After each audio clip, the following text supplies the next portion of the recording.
According to the Merriam-Webster Word of the Year, and guess what? The word is polarization.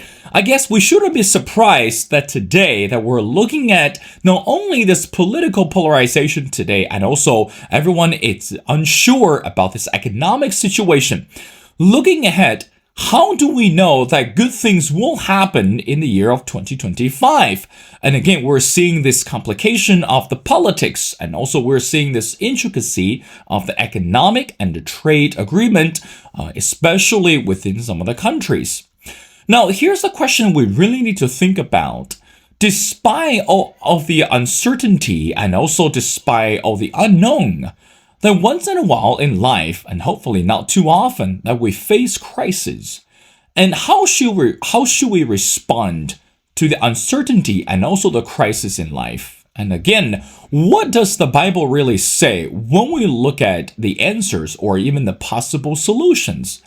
And this moment that from this evangelical perspective, that the only way or one of the most tangible way to find a solution is really to place the faith at the first place.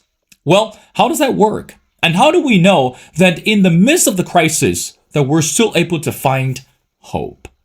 Well, ladies and gentlemen, it's my great honor to invite our distinguished speaker, who is the Professor Norman Wirzba. Again, Professor Wirzba is the Gilbert T. Rowe Distinguished Professor of Christian Theology at Duke Divinity School, as well as the Director of Research at Duke University's Office of Climate and Sustainability. And his new book, it's called Love's Braided Dance, Hope in a Time of Crisis. Well, Professor Wirzba, and welcome to The Missing Piece. Good to be with you, Will. Well, again, first of all, Professor Wirzba, it's such an honor to have you on the show. And again, the Christmas is right around the corner. Let me wish you a Merry Christmas and also a Happy New Year before the show. But meanwhile, I want to talk about your book. Again, this is such an interesting title that when we look at the content, now your book is called Love's Braided Dance and Hope in a Time of Crisis. As we mentioned in the intro, this is the last month of 2024, and we've seen this political chaos and also this economic uncertainty.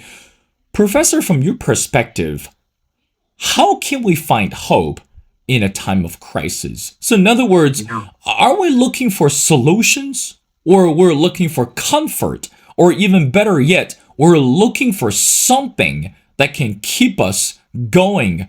Well, it's a good question. And, I think the language of solutions can be a little bit alluring, but also a bit dangerous, because to have a solution means that you understand fully, or at least enough, what the problems are, what their consequences are, what their causes are.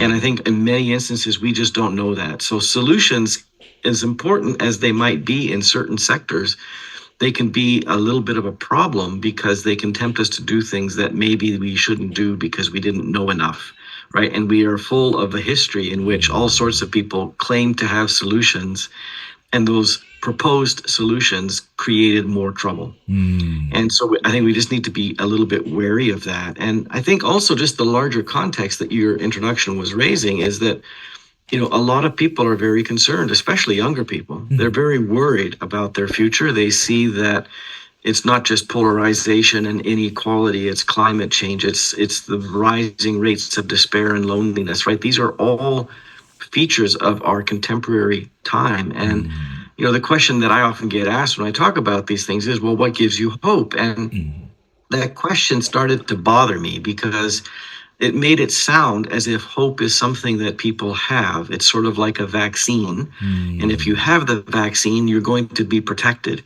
And if you don't, it's going to be bad for you. And I think when we think about hope that way, we put ourselves in a position where we actually become bystanders, like people who do not have to actually do anything to challenge and, create better solutions and opportunities and responses to many of the situations that are causing hopelessness in the first place. So rather than thinking about hope as something that people have, like a vaccine or a possession, I want us to think about hope as a self-involving activity. It's something that gets you inspired and motivated to enter into the trouble not knowing what the solution is necessarily, but knowing that you have something to give that can perhaps heal or repair the situation. And that healing, that repairing, that desire to participate in those kinds of activities is born by love, which is why love is so important in the title of the book. Professor Wirzba, let's talk about again regarding the title of your book. It's called Love's Braided Dance. Now, help Yes. us with better understanding. Why would you particularly use the word braided? I mean, again, of course, that I mean, from the Christian perspective, we know that the Bible it's actively teaching us about the concept of love, and also, again, as Christians, we always say, love your neighbor as you love yourselves. And again, those scriptures are deeply embedded in our mind and also in our spirit. But one thing that going back to the title of your book, it's Braided Dance. Why would you particularly use the word braided instead of using, say, togetherness or instead of Yeah. intertwined? So, what is so special and also so significant about the word braided in the title? Yeah, very good question. And I think I would respond first by saying I'm trying to challenge a highly individualistic way of thinking about what a human life is. And this is, I know, especially prominent in more Western ways of thinking about human beings. But when you look at scripture and when you look at many traditional indigenous cultures, there is really little belief in the idea that human beings exist as individuals, right? We exist in communities, right? And if you wanted to use New Testament language, Paul would say that we are ecclesial beings, which means we are members of a much larger body, and we can only make sense of our lives. We can only flourish in our living insofar as we live not just beside each other, not just in voluntary relationships, but necessarily entangled in the lives of each other. And so that entanglement of every human life with many other human lives, but not just human lives, right? Also plant and animal lives that are crucial to human well-being, right? When we understand how deep and intimate and complex our entanglements are with the lives of so many other creatures, when we begin to understand that, then we have to realize, okay, how am I going to negotiate these entanglements? They're not optional, right? You can't say, I'm going to be an individual and then say, to prove it, I'm not going to eat, right? The minute you eat, you already communicate how much you need other bodies, plant, animal, not just human. And so I want to argue that this braided dance is something that acknowledges our need of each other, the people that are important to our own existence, but also our importance to other people to aid them in their flourishing, right? It's really a New Testament conception that I have operating here, which is to say, don't ever think of your life as alone or individual, right? Or Promethean, right? That would be the great danger, that we would be so arrogant as to think we could live on our own. No, we live and we flourish together. And if we don't understand how to live together better, we're in trouble. Professor, it's so interesting that, again, when we look at the younger generations today, we talk about the issue of loneliness. I mean, again, I'm not a psychologist, but I know that recently, of course, there are so many authors and also scholars that have written books, particularly talk about the loneliness among the younger generations. Ironically speaking, I mean, we're living this post-pandemic period. I mean, we're no Right. longer isolated. I mean, we have the opportunity to build friendships and we have the opportunities to cultivate relationships. But in reality, that because of the existence of social media, because the existence of barriers, and even again going back to the intro, is the political or social polarization.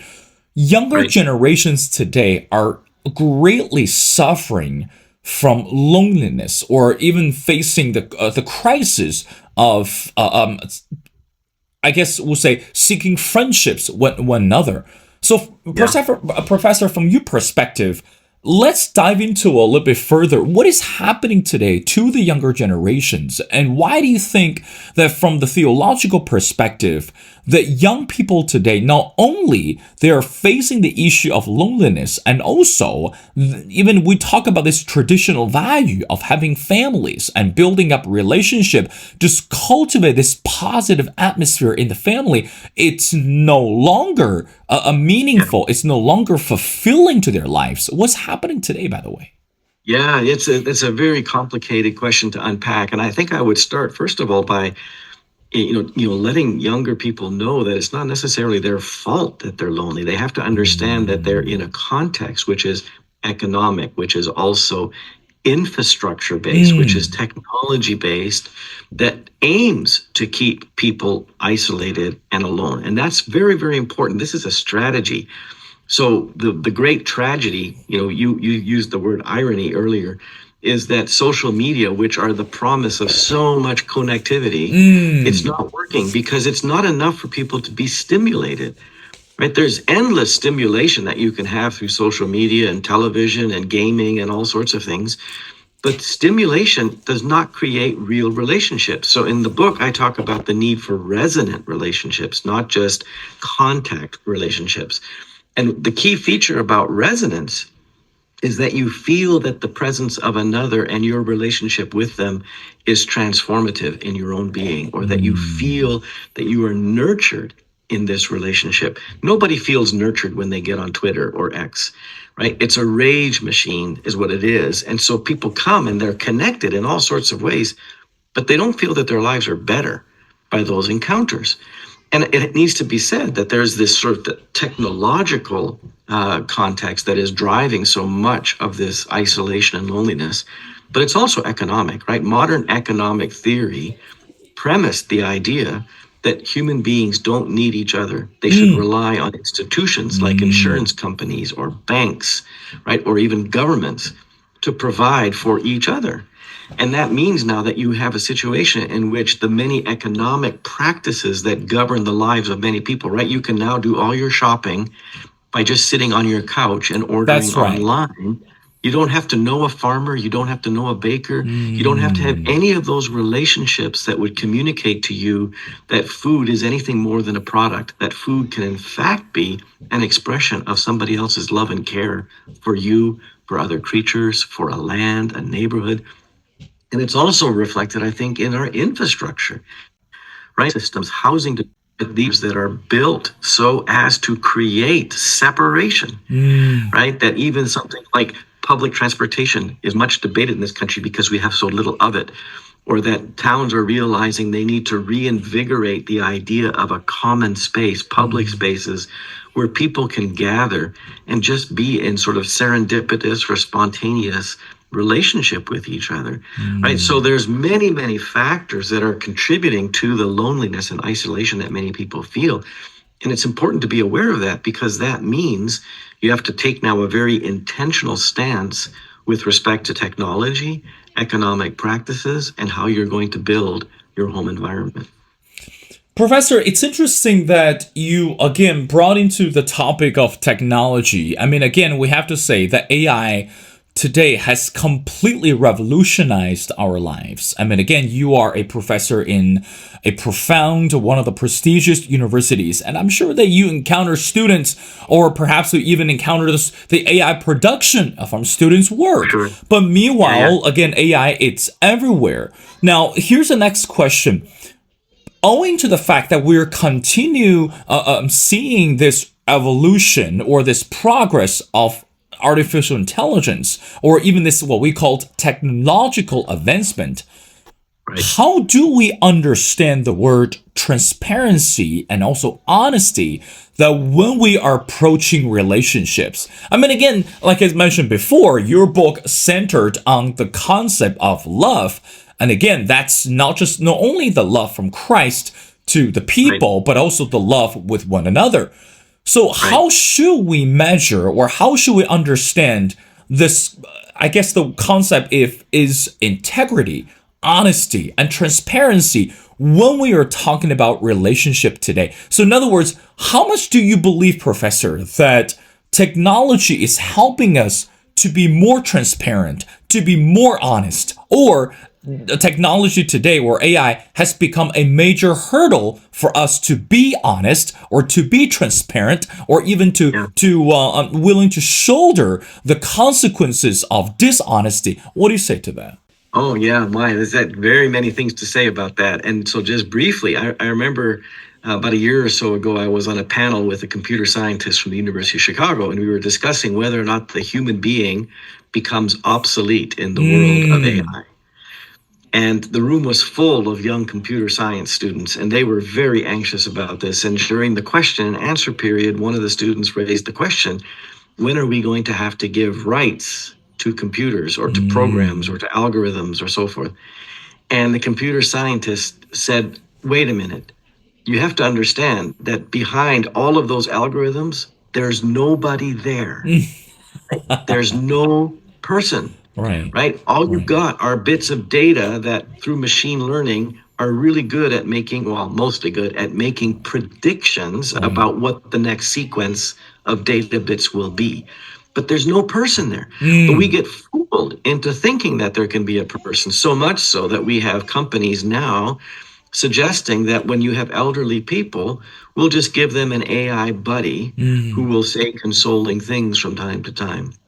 And that's a deeply troubling development because, to think that an AI bot will be able to substitute for the love we owe and need from each other is a diminishment of our humanity, because it just becomes an excuse then to say, well, we'll just give children, we'll just give elderly, we'll give troublesome people, we'll give even our friends, we'll give them a bot substitute because we don't have time, because we're too busy screening media or whatever, right? So there's just that very basic fact, which is, I think, really important. Another major issue for me, and I'm not opposed to all technology for sure, I'm not even opposed to all uses of AI, but there is a kind of illusion that's at work at the heart of AI, which is that if we have more information, things will be better. And that's the great deception.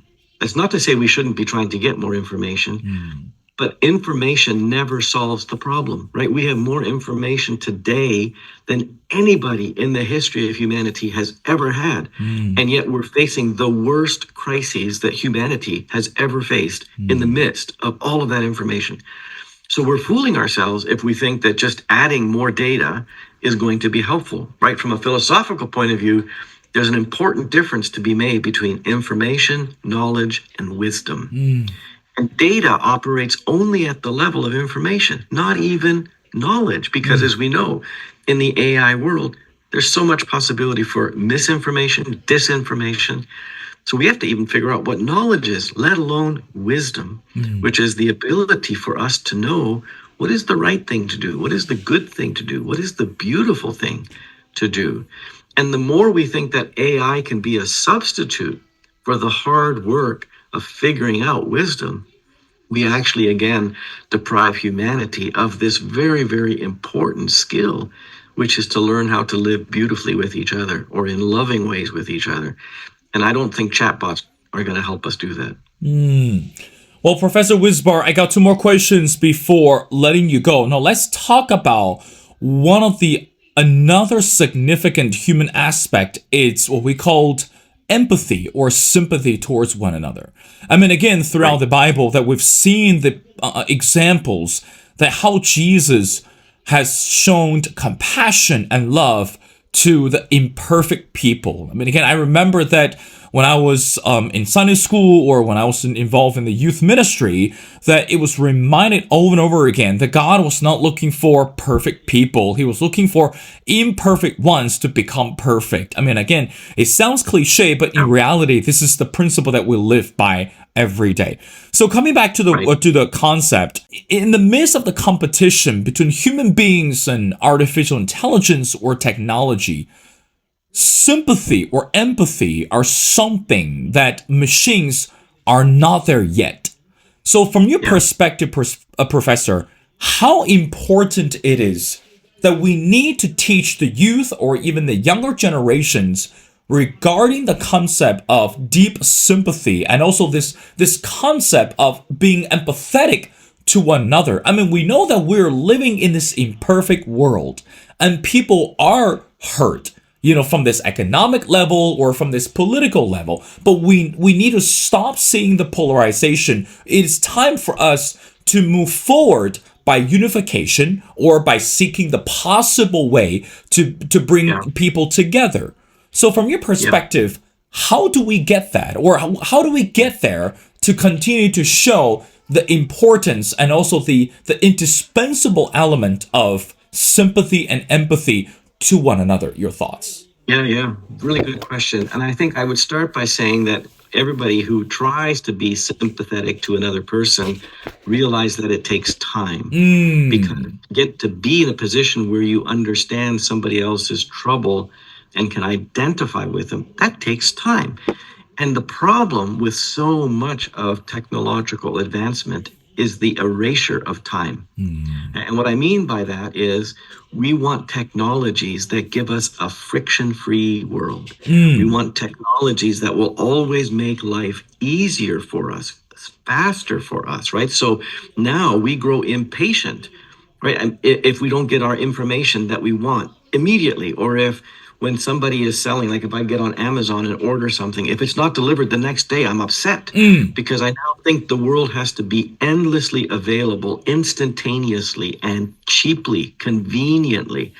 Now, all of those features, right? Cheap, fast, easy, right? All of those things are sympathy destroying modalities, right? Imagine if I said to a friend, I will only be friends with you if you do so on my terms, or I will stop being your friend the minute you are difficult or the minute you are in trouble, right? Well, having a technologically driven world, we're all impatient. We don't like any friction whatsoever.